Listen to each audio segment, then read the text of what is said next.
Si, mais j'ai une question de Christiane dans l'Ardèche, Jean-Luc Mélenchon.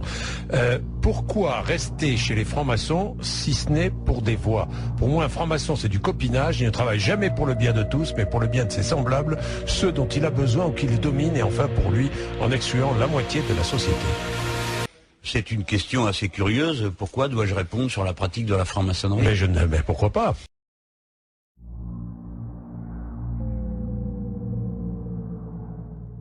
C'est pas complètement de la vie privée, c'est un engagement intellectuel. Non. Attendez, non, mais contentez-vous de ma parole, de ce que j'écris. Pourquoi éprouvez-vous le besoin absolu de me situer par rapport à Pierre-Paul Jacques, la maçonnerie et tout? Récipiendaire, l'ordre maçonnique dans lequel vous avez demandé à être admis, pourrait peut-être un jour exiger que vous versiez jusqu'à la dernière goutte de votre sang pour sa défense et pour celle de vos frères. Le cas échéant, consentez-vous à le faire, ce sacrifice? Oui, monsieur. Je suis uni à votre histoire par d'innombrables liens. Puisqu'il en est ainsi, frère expert et frère maître des cérémonies, amenez le récipiendaire à l'autel des serments afin qu'il prête son serment. Si je rentre dans ce temple avec un tablier ou sans, ça ne présente aucune espèce d'intérêt.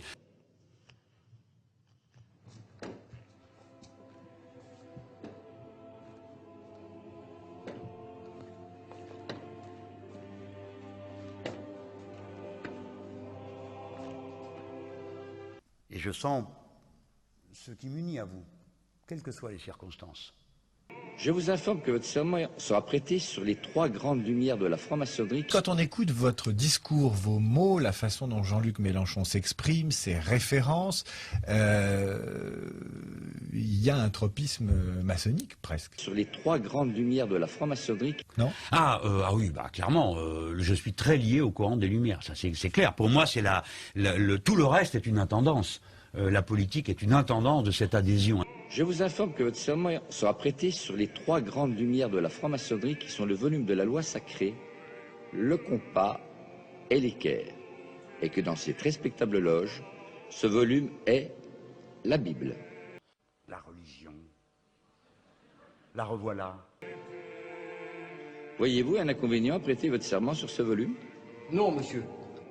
Puisqu'il en est ainsi, frère expert, faites disposer les pieds du récipiendaire en équerre et placez sa main droite sur les 3 grandes lumières symboliques de la franc-maçonnerie, le volume de la loi sacrée, le compas et l'équerre, qui se trouvent sur l'autel des serments. La religion, la revoilà. Debout et à l'ordre de mes frères, épée en main.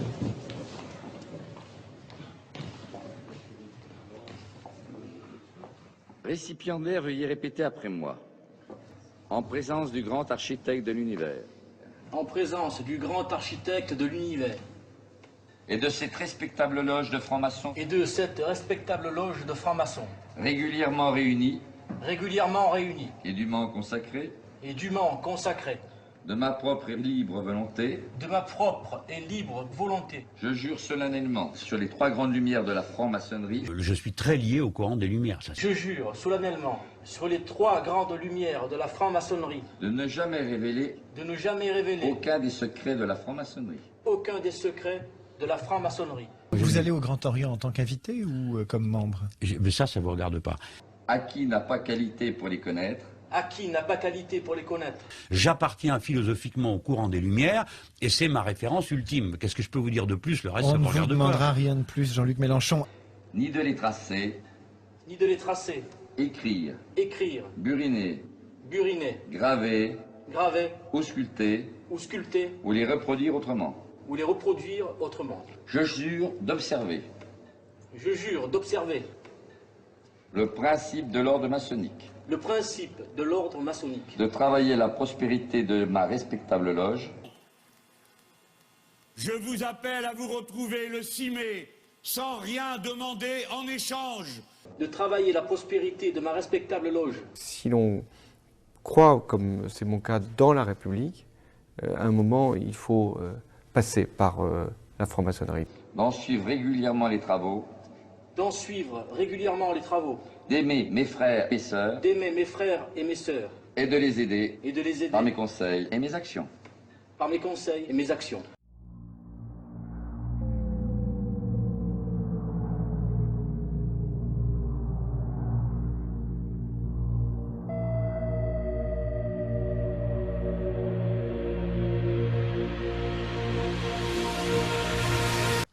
La franc-maçonnerie n'a jamais été apolitique. Que c'est nous qui faisons les décisions dorénavant, à gauche et dans le pays. Mélenchon. Voilà pour cette intervention, Jean-Luc Mélenchon, qui appelle clairement à se ranger derrière François Hollande. Je jure solennellement tout cela sans évasion. Je jure tout cela sans évasion, Sans équivoque. sans équivoque Ou réserve mentale. ou réserve mentale, Sous peine, sous peine, si je devais y manquer, si je devais y manquer, d'avoir la langue arrachée d'avoir la langue arrachée et la gorge coupée. et la gorge coupée, Et d'être jugé et d'être jugé comme un individu dépourvu de toute valeur comme un individu dépourvu de toute valeur et indigne d'appartenir à la franc-maçonnerie. et indigne d'appartenir à la franc-maçonnerie. On va discuter jusqu'à la nuit de savoir si je rentre dans ce temple avec un tablier ou sans. Ça ne présente aucune espèce d'intérêt. Je préférais avoir la gorge coupée Je préférerais avoir la gorge coupée plutôt que de manquer à mon serment. plutôt que de manquer à mon serment. Le serment d'accès à la franc-maçonnerie est radicalement incompatible avec le serment d'accès à la profession de magistrat. Levez la main droite et dites je le jure. Je le jure. Donc il faut que nous inventions, pour établir la République, une spiritualité, voire une religion. La religion. La revoilà. Ça germe donc dans les milieux républicains, beaucoup dans les milieux francs-maçons. J'ai quitté parce que je suis très inquiet de la tournure que ça prend. La République, pour s'établir, a besoin de former sa propre religion, qu'ils vont appeler d'ailleurs, ça c'est un paradoxe incroyable, en tout cas une surprise, c'est un étonnement pour moi, jeune chercheur, la laïcité. And finally, Theodor Herzl, the founder of Zionism in 1897 in Switzerland, said, quote, Masonic lodges are established all over the world to offer us help to achieve our independence. Those pigs and non-Jewish Masons will never understand the final objects.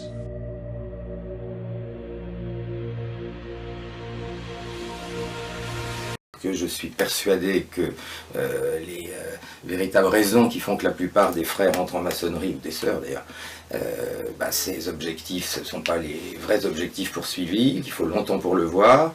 Donc il faut que nous inventions, pour établir la République, une spiritualité, voire une religion spécifique. Et en particulier parce que je suis scandalisé de la machine de guerre que c'est en train de devenir contre les religions. C'est pas le rôle de la franc-maçonnerie de créer une nouvelle religion. C'est important puisque la maçonnerie renvoie à un socle de conviction et finalement... Oui, on a dit que c'était la religion de la République. Vous faites appel à l'ambition spirituelle de la République, au fond une religion nouvelle. Alors est-ce qu'on revient à la religion des philosophes du XVIIIe siècle? Peut-être un peu. Et est-ce que vous pourriez nous expliquer comment vous allez pouvoir réintroduire cet esprit religieux de la laïcité, bien sûr, laïque, mais cet esprit religieux dans la République? Comment faire pour réussir? Et ils se disent finalement, remplacer une classe sociale par une autre ne suffit pas.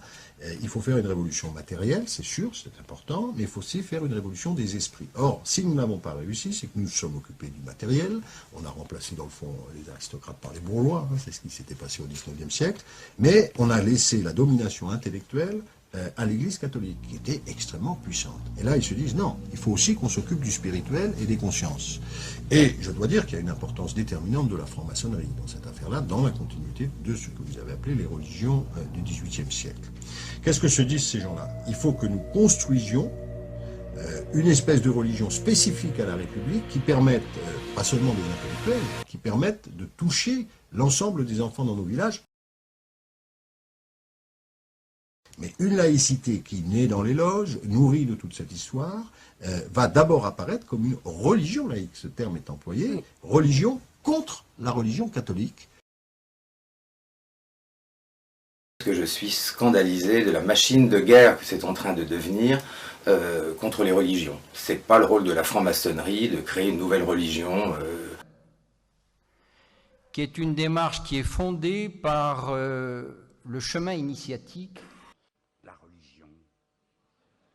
La revoilà.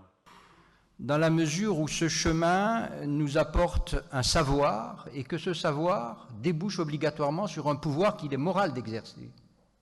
Et lorsque les républicains, fondateurs d'ailleurs de la religion laïque, vont prendre le pouvoir à travers l'école, dans le fond, ils vont, à travers les instituteurs, à travers les cours de morale laïque qui ont été publiés, à travers les programmes scolaires, eh bien, ils vont essayer de constituer non seulement une république matérielle, mais une république spirituelle. Et on ne considère pas que ça doit être public. L'appartenance à la franc-maçonnerie doit pas être d'un niveau politique, ne doit pas être public. Attendez, c'est que ce soit l'appartenance à la maçonnerie ou à la religion, je pense qu'un élu ne doit pas montrer. Et est-ce qu'on peut parler aussi de l'influence de la franc-maçonnerie sur la justice? Parce que ça, c'est un problème assez récurrent. Je sais que nous, on est en contact avec une association des victimes, justement, c'est une émission qu'on organisera, des victimes des décisions de justice. À partir du moment où on fait serment d'aider ses frères, si vous avez dans un procès quelqu'un qui est franc-maçon et que le juge est franc-maçon, bah, effectivement, je pense que ça va poser un problème. Moi, j'ai certains magistrats qui ont pris attache avec moi, qui ne supportent plus cette situation invraisemblable, mais personne n'ose plus ou moins le dire ou en parler pour le moment, parce qu'ils ont tous peur d'être mutés dans une autre direction ou d'être sanctionnés. Ouais. Est-ce qu'on... Daniel, il nous dit l'infection du système actuel est proche de la fin, il va se faire balayer. C'est vrai qu'on a l'impression d'un système qui est complètement en nécrose, le système de la magistrature, la justice. Ce que vous avez souligné tout à l'heure, plus personne n'y croit. Mais c'est quand même très grave dans l'état d'un pays quand les gens ne croient plus en leur justice. Donc ça veut dire qu'il n'y a plus d'espoir, ça veut dire derrière. Parce que la justice, c'est quand même c'est très important quand même dans une société. C'est ce qui permet de réguler le pays. Si on ne peut pas obtenir de décision de justice, il n'y aura pas d'économie, il n'y aura pas de prospérité, il n'y aura rien. Tant qu'on n'aura pas réinstauré une justice de qualité, une justice normale dans ce pays, on ne commencera jamais à se redresser. C'est une certitude.